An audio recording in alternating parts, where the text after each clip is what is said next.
ಒಂದು ದೂರದ ಹಸಿರು ಹಳ್ಳಿಯಿತ್ತು. ಆ ಹಳ್ಳಿಯ ಹೆಸರು ಸುವರ್ಣಗಿರಿ. ಸುವರ್ಣಗಿರಿಯ ಸುತ್ತಮುತ್ತೆಲ್ಲ ವಿಶಾಲವಾದ ಹೊಲಗಳು, ತೆಂಗಿನ ಮರಗಳು, ಕೆರೆಗಳು ಮತ್ತು ಹಸಿರು ಬೆಳೆಗಳಿಂದ ತುಂಬಿಕೊಂಡಿದ್ದವು. ಆ ಹಳ್ಳಿಯಲ್ಲಿ ರವಿ, ಸಾಗರ ಮತ್ತು ರಿಷಿಕಾ ಎಂಬ 3 ಸ್ನೇಹಿತರು ವಾಸಿಸುತ್ತಿದ್ದರು. ರವಿ ಬಡ ಕುಟುಂಬದಿಂದ ಬಂದವನು. ಅವನ ತಂದೆ ರಾಮಪ್ಪ ಒಬ್ಬ ಸಣ್ಣ ರೈತ. ಅವರ ಬಳಿ ಸ್ವಲ್ಪ ಜಮೀನು ಮಾತ್ರ ಇತ್ತು. ರವಿ ತುಂಬಾ ಪರಿಶ್ರಮಿ. ಶಾಲೆ ಮುಗಿದ ನಂತರ ಪ್ರತಿದಿನವೂ ಹೊಲಕ್ಕೆ ಹೋಗಿ ತಂದೆಗೆ ಸಹಾಯ ಮಾಡುತ್ತಿದ್ದ. ಅವನಿಗೆ ಮಣ್ಣಿನ ಮೇಲೆ ತುಂಬಾ ಪ್ರೀತಿ. ಮಣ್ಣು ನಮ್ಮ ತಾಯಿ ಎಂದು ಅವನು ಸದಾ ಹೇಳುತ್ತಿದ್ದ. ಸಾಗರ ಸ್ವಲ್ಪ ಚುರುಕಾದ ಹುಡುಗ. ಅವನ ತಂದೆ ಎಮ್ಮೆಗಳನ್ನು ಸಾಕುತ್ತಿದ್ದರು. ಸಾಗರಕ್ಕೆ ಕೃಷಿಯ ಯಂತ್ರಗಳು, ನೀರಾವರಿ ಪದ್ಧತಿಗಳು ತುಂಬಾ ಇಷ್ಟ.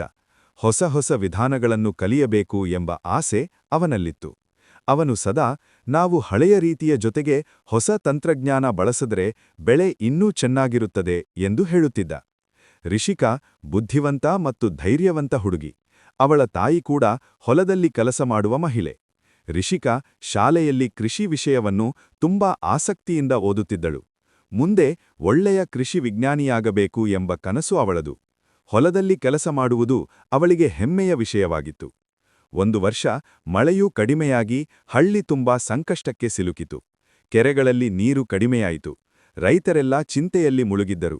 ರವಿ, ಸಾಗರ ಮತ್ತು ರಿಷಿಕಾ ತಮ್ಮ ತಮ್ಮ ಕುಟುಂಬಗಳ ಕಷ್ಟ ನೋಡಿ ಬೇಸರಗೊಂಡರು.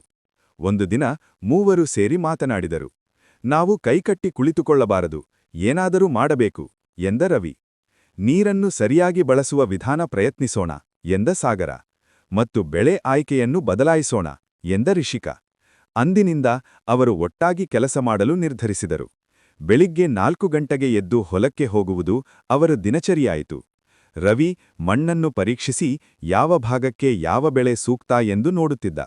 ಸಾಗರ ನೀರಾವರಿ ಕಾಲುವೆಗಳನ್ನು ಸರಿಪಡಿಸಿ ಹನಿ ನೀರಾವರಿ ವ್ಯವಸ್ಥೆ ಅಳವಡಿಸಲು ಪ್ರಯತ್ನಿಸಿದ. ರಿಷಿಕಾ ಬೀಜಗಳನ್ನು ಆಯ್ಕೆ ಮಾಡಿ ಸಾವಯವ ಗೊಬ್ಬರ ತಯಾರಿಸುವುದರಲ್ಲಿ ತೊಡಗಿದ್ದಳು.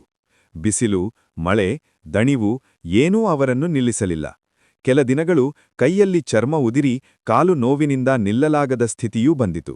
ಆದರೂ ಅವರು ಒಬ್ಬರಿಗೊಬ್ಬರು ಧೈರ್ಯ ನೀಡುತ್ತಿದ್ದರು.